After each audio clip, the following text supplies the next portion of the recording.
Assalamualaikum warahmatullahi wabarakatuh. I'm Salsabila Mansur and my study ID number is A1M20021. In this video, I want to explain about learning models in micro-teaching course. Next. The first is, what is the project-based learning? Project-based learning, or PGBL, is a learning model that makes students subject or learning center, focusing on the learning process that has the final results in the form of product.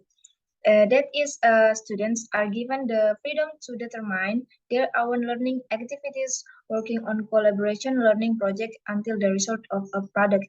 Jadi, PGBL ini adalah suatu model pembelajaran yang menjadikan peserta didik sebagai subjek atau pusat pembelajaran yang menitik beratkan proses belajar yang memiliki hasil akhir berupa produk. Artinya, peserta didik di sini diberikan kebebasan untuk menentukan aktivitas belajarnya sendiri, mengerjakan proyek pembelajaran secara kolaboratif sampai diperoleh hasil berupa suatu produk. Nah, dalam hal ini itulah mengapa kesuksesan pembelajaran ini sangat dipengaruhi oleh keaktifan peserta didik. Next. Syntax of the project-based learning. In the first is determine fundamental question atau menentukan pertanyaan mendasar. Nah, pada saat ini, pada langkah pertama ini, sebelum masuk ke materi, guru harus memberikan pertanyaan mendasar terkait materi yang akan dipelajari. Pertanyaan tersebut bisa dikemas dalam studi kasus yang di dunia nyata, dilanjutkan dengan penelusuran lebih dalam. Yang kedua itu develop project planning design atau menyusun desain perencanaan proyek. Nah, penyusunan desain proyek ini bersifat kolaboratif, artinya kerjasama antara guru dan peserta didik. Pada desain ini memuat sejumlah poin, misalnya aturan main, aktivitas, dan presentasi. Yang ketiga itu make activity schedule atau membuat jadwal aktivitas. Dalam hal ini, setelah membuat jadwal aktivitas, guru dan peserta didik menyusun desain perencanaan proyek dilanjutkan dengan membuat jadwal aktivitas. Adapun salah satu contoh aktivitasnya seperti menentukan timeline pengerjaan atau menentukan deadline pengerjaan. Selanjutnya itu monitor the performance of student atau melakukan monitor pada perkembangan kinerja peserta didik. Nah, selama peserta didik mengerjakan proyek yang ditugaskan, guru harus aktif memonitor kegiatan mereka atau memandu kegiatan mereka. Hal itu bertujuan untuk menjaga agar suasana belajar dalam kelas tetap kondusif. Kegiatan memandu ini bisa dilakukan menggunakan alat perekam atau rubrik. Selanjutnya itu yang kelima, test the result of the performance of student atau menguji hasil kinerja peserta didik.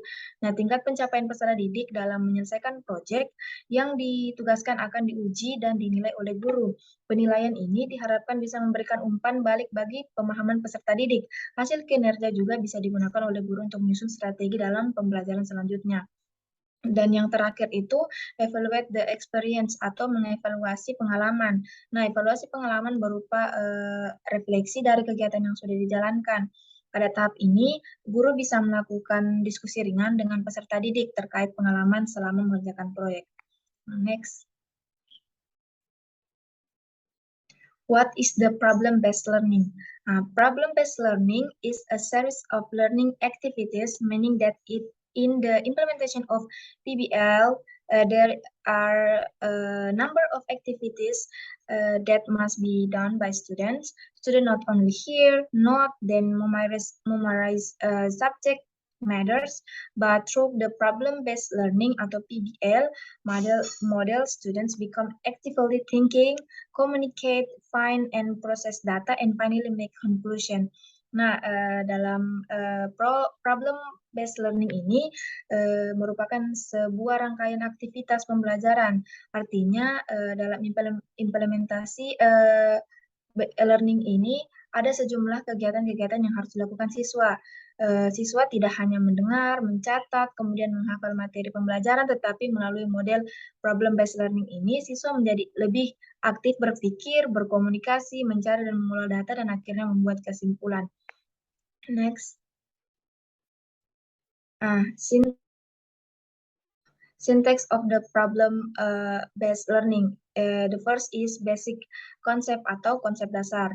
Nah, dalam hal ini guru menyampaikan dasar pengetahuan yang terdiri dari konsep dasar, instruksi, sumber, koneksi, dan keterampilan yang dibutuhkan dalam mata pelajaran yang akan disampaikan. Hal ini bermanfaat agar para siswa bisa menangkap maksud dari apa yang akan disampaikan oleh guru, sehingga suasana pembelajaran akan terkoneksi dengan mudah dan visi misi pembelajaran bisa tercapai. Dan yang kedua itu defining the problem atau mendefinisikan masalah. Pada bagian ini, seorang guru mengutarakan skenario atau permasalahan, lalu para siswa melaksanakan aktivitas brainstorming. Ini berarti setiap siswa dalam grup harus menyatakan ide dan pendapat. Langkah ini bisa melahirkan berbagai macam gagasan atau ide yang tidak terduga sebelumnya. Dan yang ketiga itu self-learning atau pembelajaran mandiri. Nah, siswa diharuskan menemukan referensi belajar lain dari banyak sumber agar permasalahan yang ada akan semakin jelas. Nah, referensi belajar bisa sebuah artikel, video, tempat baru, perpustakaan, berita, situs internet, buku, atau apapun itu, asalkan bahan berasal dari sumber yang relevan. Dan yang keempat itu exchange knowledge atau pertukaran pengetahuan. Nah, sesudah siswa memperoleh referensi yang diinginkan untuk menajamkan materi, pada sesi selanjutnya siswa diminta untuk berdiskusi dalam sebuah grup untuk mematangkan bahan sumber yang ada, lalu merumuskan solusi untuk permasalahan dalam grup itu, sehingga pertukaran pengetahuan dalam grup diskusi bisa dilaksanakan dengan baik.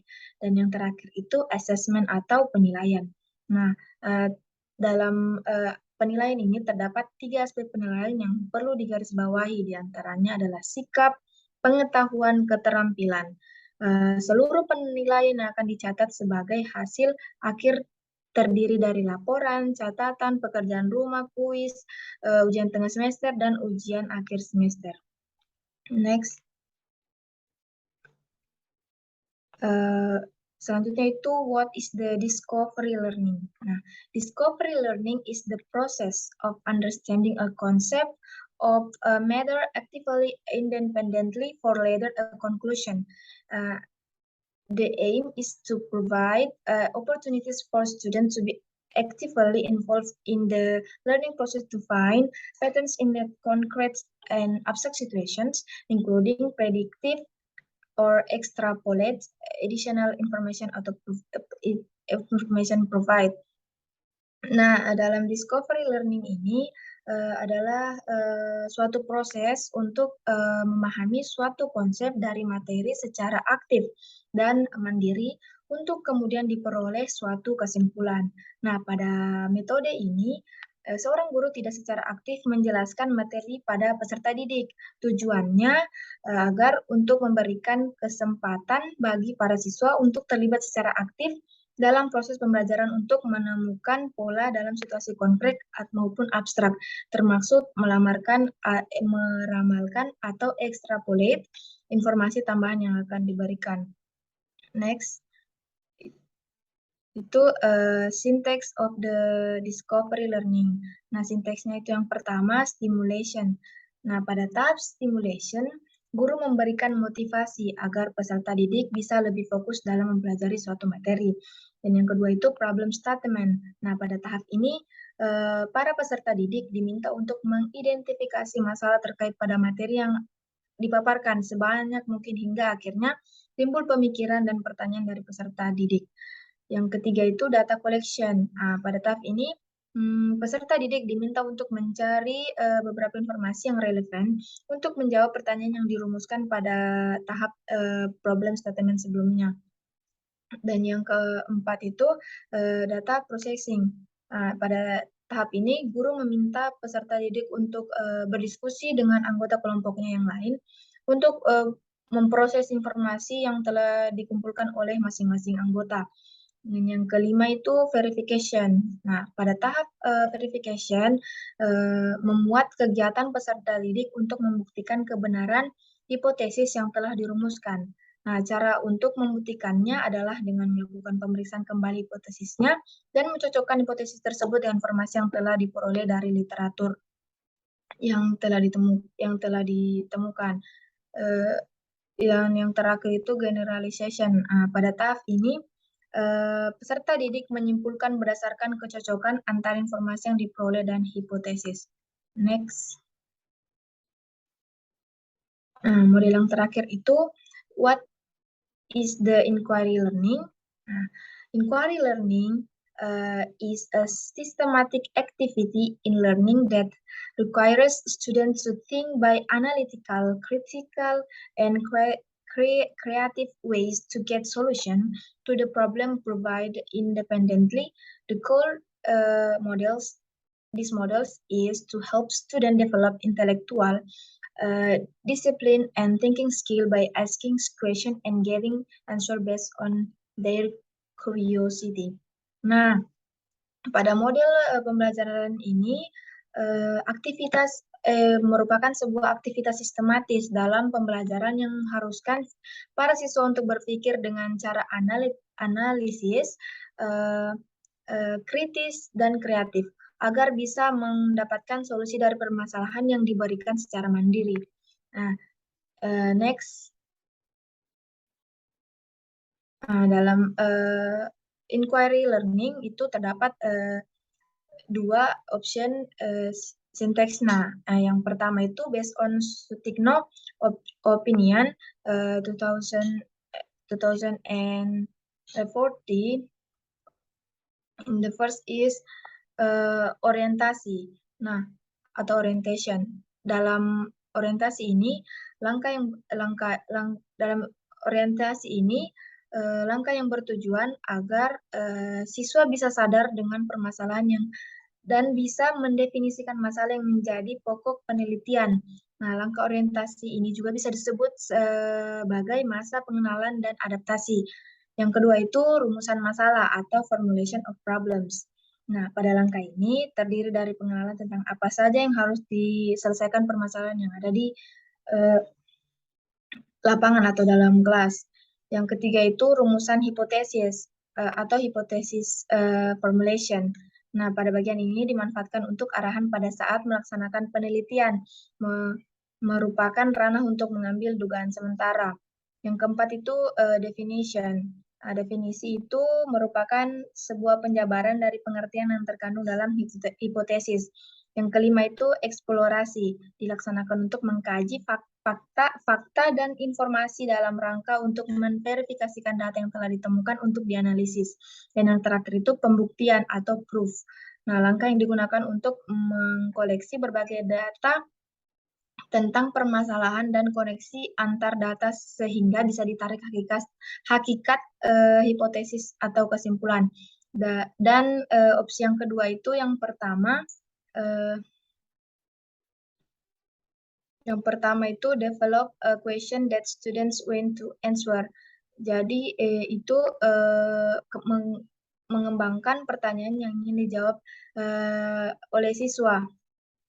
Jadi dalam hal ini guru meminta siswa untuk mengembangkan pertanyaan masalah dengan cara penyelidikan lebih lanjut, meminta saran siswa lain, dan mencari kutipan dari sumber buku atau hal yang lainnya.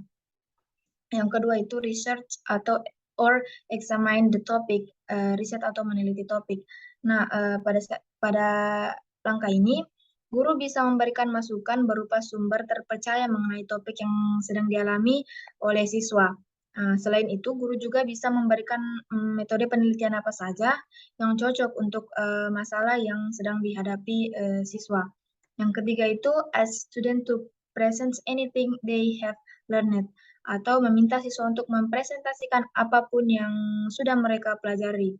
Nah, dalam hal ini sangat berguna agar para siswa bisa lebih mendalami masalah, karena dengan mempresentasikan apa yang sudah dipelajari secara tidak sadar, mereka akan lebih paham dengan materi atau masalah yang telah dibahas.